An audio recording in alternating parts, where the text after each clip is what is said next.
South Africa will have to put up with stage 4 and stage 6 load shedding once again today. Eskom blaming the wage strike at its plants for the continuous power cuts. So this morning we're asking how criminals are taking advantage of the situation as communities are subjected to very long hours in the dark. How is load shedding affecting crime-fighting efforts around the country? We're joined this morning by Lesiba Thobakgale from the South African Police Union and crime activist Hanif Loonat. Both of our guests, thanks very much indeed for joining us. Lesiba, I want to kick off the discussion with you this morning because what the police minister will tell us is that there isn't really a marked increase in crime insofar as load shedding is concerned. But of course, communities will tell us a different story. Thank you, Michelle and Ayanda, and also to your viewers. The reality that we are facing due to load shedding is that our members, the police stations themselves, they are not safe because majority of our police stations, a whole chunk don't have generators nor any solar power that would go and substitute electricity when load shedding hits. And that indeed puts the lives and even the livelihood of our members at risk. We had a recent case in Kwaggafontein in Mpumalanga where a police station was attacked as stemming from the impact of load shedding. Firearms were taken there, our members were assaulted, they were gun pointed. It was a very, very difficult scene that occurred there because clearly criminals capitalized on the issue of load shedding. And then the sad part thereof is that instead of management ensuring that they are giving support to the members, they treated them like they are suspects. But when we look at registering of cases within our police stations as well, it becomes difficult because during that time of load shedding, it means there are no cases that will be registered within the CAS system itself. So in that fashion, it clearly shows you that what needs to be done in terms of policing becomes indeed a very stumbling block because police officials within police stations are clearly unable to fulfill their duties in accordance. If a detective has to charge a suspect to prepare them for court to ensure that they are also charged on the system, they are unable to do so. You may find that even some suspects who are supposed to be going to appear before the court, they are unable to do so. So that in itself, it clearly shows us that the safety of our members, even the service delivery that the police are supposed to give to our communities, it becomes indeed a problem because our police are unable to fulfill their constitutional duties due to load shedding. Yeah, absolutely. Hanif, I see you've been trying to cut in there. Do you want to respond to what Lesiba has just said? Yeah, whilst I agree with Lesiba on most of what he has said, I need to add, I'm quite surprised that the minister denies the fact that crime has increased during load shedding. A good example is the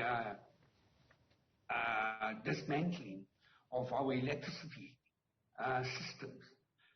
What about the railway transport systems, where we are losing tracks on a daily basis? We're using the electrical wiring that goes with the transport system on a daily basis. I mean, that on its own tells you how it affects us as a country. And the fact that our people have now had to invest during difficult times in security systems to upgrade, to protect their families, shows that crime has increased.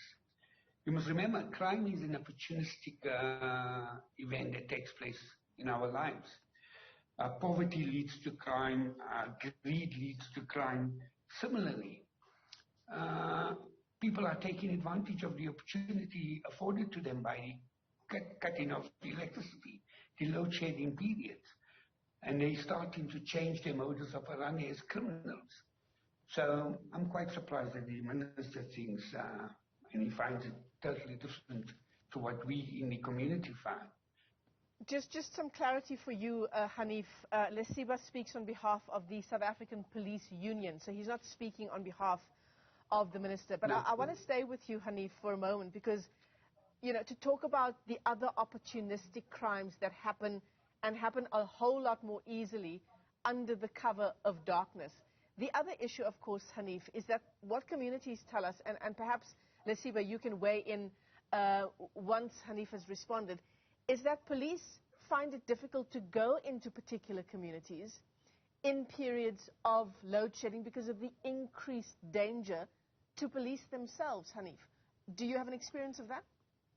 Yes, Michelle. I remember as the chairperson of the Western Cape CPF Forum, I remember clearly how our police officers were murdered, were massacred in dark areas in the informal sector. And what would happen now when there is no light in every part of our suburbs, in our sectors? And I'm sure Lesiba will agree with me. We're actually sacrificing our resources, our policing, our human resources in policing. We're putting them in danger, sending them into dark areas. The fact that we live under extremely challenging facilities in these informal sectors where crime is so rife. How do we send our police officers out into those areas? How are they going to protect themselves in those dark alleys that they have to drive through or even walk through? So I agree that load shedding does affect the security, not only of our communities, but also of those that protect us. Michelle. And I'm sure, Lesiba, your members will have intimate knowledge of exactly the situation that Hanif is describing. The increased risk for police officers themselves who are understaffed and under-resourced as it is, then going into an area where there's load shedding. That is true, Michelle.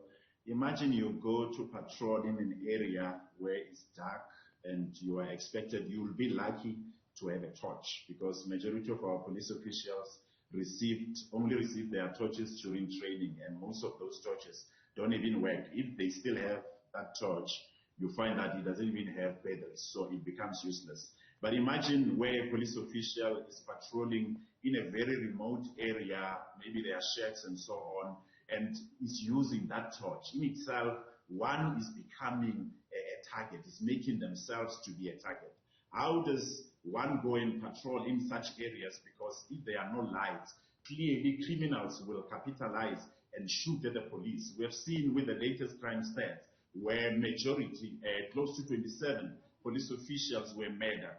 And majority of them, the impact of load shedding also played a role there, and no one should be naive when it comes to the facts about the risk that our police officials are faced with when it comes to the impact of load shedding that it has on our police officials. And it is clearly a fact that criminals will capitalize. Criminals, when they see an opportunity, they will ensure that they utilize it. And I clearly agree with Luthan to say that criminals, when they see load shedding, indeed they use that opportunity to attack the police stations. That is an opportune time for them to go there and ensure that they can take whatever that they can take and put the lives of our members at risk.